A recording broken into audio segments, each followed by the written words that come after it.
నమస్తే. గడియారం ముళ్ళు ఆగదు, కాలం ఎవరి కోసం వేచి చూడదు. కానీ మన మనసు మాత్రం ఎప్పుడు ఆ పాత మట్టి వాసన వెతికే ఒక పక్షి లాంటిది. ఒక్కసారి కళ్ళు మూసుకోండి. ఆ పెంకుటిల్లు, తెల్లవారుజామునే పలుకరించే మంచు కురిసిన వాకిలి, అమ్మమ్మ గాజుల సవ్వడి.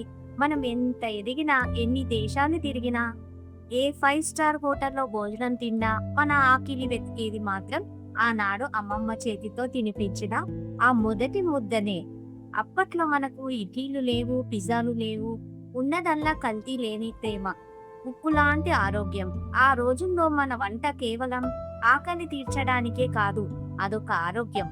అంతకు మించిన ఒక మమకారం. ఈరోజు మన ప్రయాణంలో మన చిన్ననాటి రుచులని, ఆనాటి ఆరోగ్య రహస్యాల్ని ఒక్కసారి నెమరు వేసుకుందామా?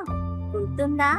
కోడి కొయ్యకముందే మన తాతయ్య లేచి నెత్తిన తువ్వాలు కట్టుకొని పొలం వైపు అడుగులు వేస్తుంటే అమ్మమ్మ మట్టి కుండలో భద్రపరిచిన చద్ది అన్నాన్ని సిద్ధం చేసేది. రాత్రంతా మజ్జిగలో నానిన ఆ అన్నం ఉదయాన్నే తీస్తుంటే వచ్చే ఆ వాసనే ఒక అమృతం. అందులో కాస్త ఉప్పు, ఒక పచ్చిమిరపకాయను నుంజుకుంటూ పక్కనే పచ్చి ఉల్లిపాయను చిదక్కొట్టి తాతయ్య తింటుంటే ఆ ముఖంలో కనిపించే తృప్తి ఇప్పుడు ఏ ఏసీ రెస్టారెంట్లోనూ కనిపించదు. ఆనాడు వారు ఎండలో గంటల తరబడి నాగలి పట్టి దున్నినా అలసిపోలేదంటే దానికి కారణం ఆ చద్ది అన్నం ఇచ్చిన బలమే. ఇది కేవలం ఆహారం కాదు, మన ప్రాణం. ఇక వంటింట్లో వినబడే ఆ లయబద్ధమైన చప్పుడు గుర్తుంది కదా? మిక్సీలు లేవు, గ్రైండర్లు లేవు.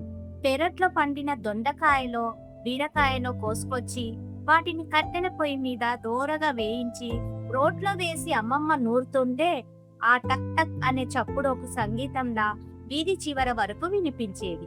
ఆ పచ్చడి నూరే వాసనకి ఇంటి పక్కన వాళ్ళు కూడా ఏంటి ఈ రోజు స్పెషల్ అని అడిగేవాళ్ళు. ఆ రోటి పచ్చడిలో తగిలే కచ్చా పచ్చా ముక్కలు, ఆ వెల్లుల్లి కారం అన్నంలో కలుపుకొని తింటే ప్రాణం లేచి వచ్చేది.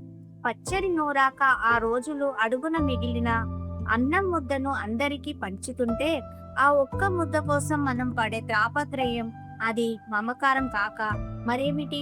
అప్పట్లో పాలిష్ పట్టిన బియ్యం అన్నం కంటే జొన్న గట్క లేదా రాగి ముద్దకే ప్రాధాన్యత.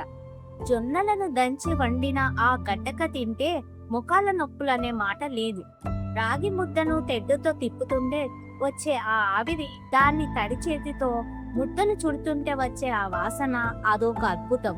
రాగుల్లో పాల కంటే ఎక్కువ కాల్షియం ఉంటుందని మన పెద్దలకి తెలుసు. అందుకే ఆనాడు 80 ఏళ్ల వయసులో కూడా తాతయ్య కంటి చూపు తగ్గలేదు, వంగిపోలేదు. ఆనాడు వారు తిన్న ఆ చిరుధాన్యాల శక్తే వారిని శతాధిక వృద్ధులుగా నిలబెట్టేది. ఇక వారానికి వండుకునే ఆ మాంసాహారం, పెరట్లో పెరిగిన నాటుకోడిని కోసి మట్టి పాత్రలో కట్టెల పొయ్యి మీద వండిన ఆ నాటుకోడి పులుసు, అబ్బా! ఆ రుచిని వర్ణించడానికి మాటలు చాలవు. ఆ పులుసుతో రాగి ముద్ద తింటుంటే వచ్చే తృప్తి ముందు ఏది దిగుడు పడేది కాదు. తాజా పీతలు, చెరువు రొయ్యలు, ఇటువంటి ప్రిజర్వేటివ్స్ లేని ఆ స్వచ్ఛమైన ఆహారం తిన్నారు కాబట్టే ఆనాడు మనకు ఈ భయంకరమైన రోగాలు లేవు. అప్పట్లో రుచి కోసం రసాయనాలు వాడలేదు, కేవలం మసాలా దినుసులు, ప్రేమ మాత్రమే వాడేవారు. విశేషం ఏంటో తెలుసా? ఫ్యాషన్ పేరుతో మనం ఎంత దూరం వెళ్ళినా చివరికి మన ఆరోగ్యం వెతుక్కుంటూ మళ్ళీ ఆ పాత పద్ధతుల దగ్గరికే వస్తున్నాం. ఒకప్పుడు చద్ది అన్నం తింటే తక్కువగా చూసిన వాళ్ళే ఇప్పుడు ఫెర్మెంటెడ్ రైస్ అని పిలుస్తూ మురిసిపోతున్నారు.